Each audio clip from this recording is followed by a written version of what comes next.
old shorts that keep paying for new ones, so closed its cartoon studio. Hanna-Barbera would go on to form.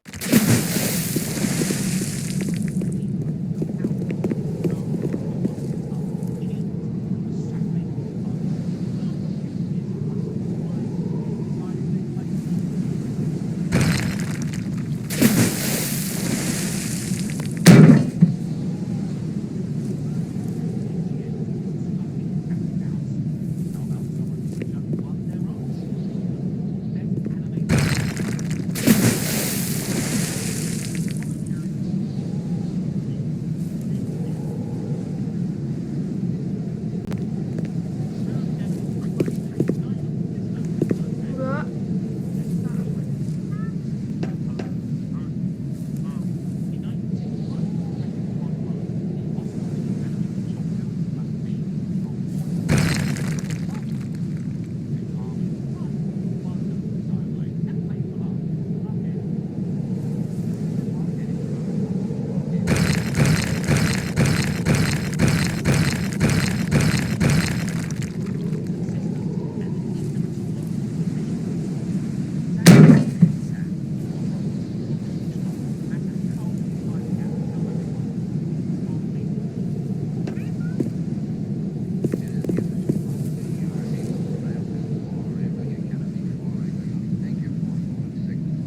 So how did this dark political satire of the Czech Republic lead to Tom and Jerry?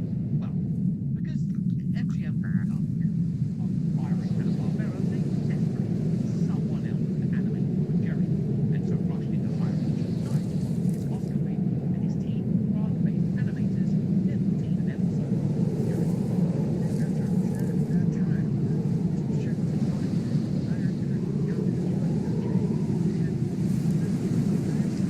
Western entertainment. And here's how that went.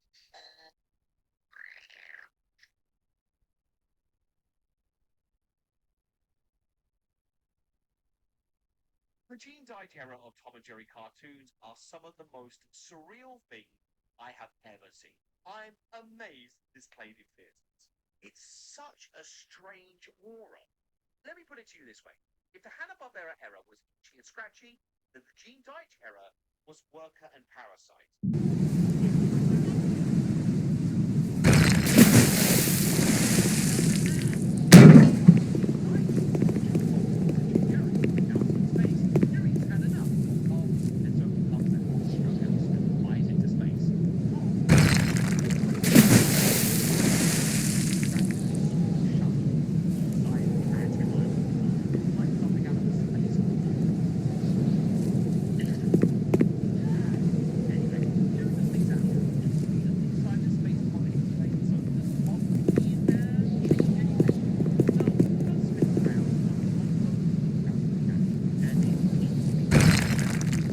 Oh!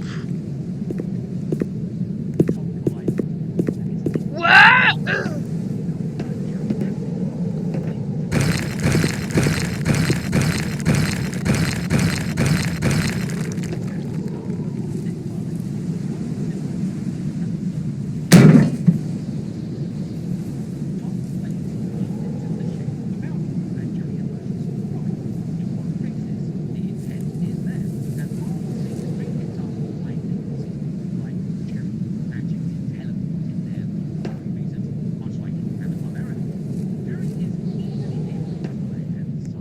That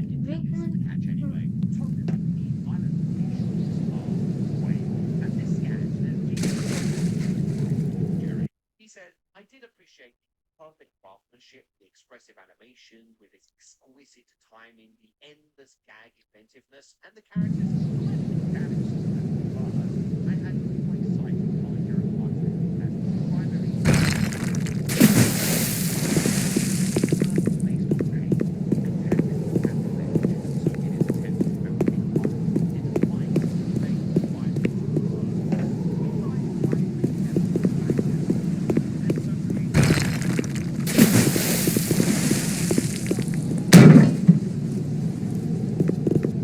character design reminiscent of Gene Dyke's artwork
setting up a brain swap story, but it gets abandoned almost immediately as Tom fixates on fixing a brain swapped cat.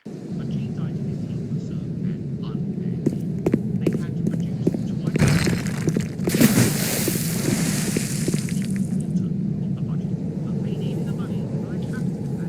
I know what they managed to accomplish. I remember this scene of Tom in the middle of the continue as a kid. Despite the tiny budget, some episodes were nice. Creative ideas, like this sequence of Tom in a tree is no stuck inside of a shotgun. The trigger is on a branch, and the branch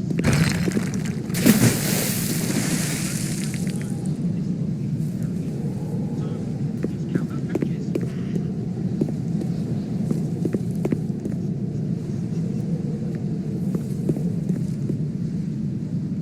That is 10 episodes. 3 episodes, no catches at all. That's a solid catch per episode ratio. Start out with the internal changes at MGM and to Gene Dige's team getting no one to produce many more cartoons. One of them, Gene Dige's trademarks are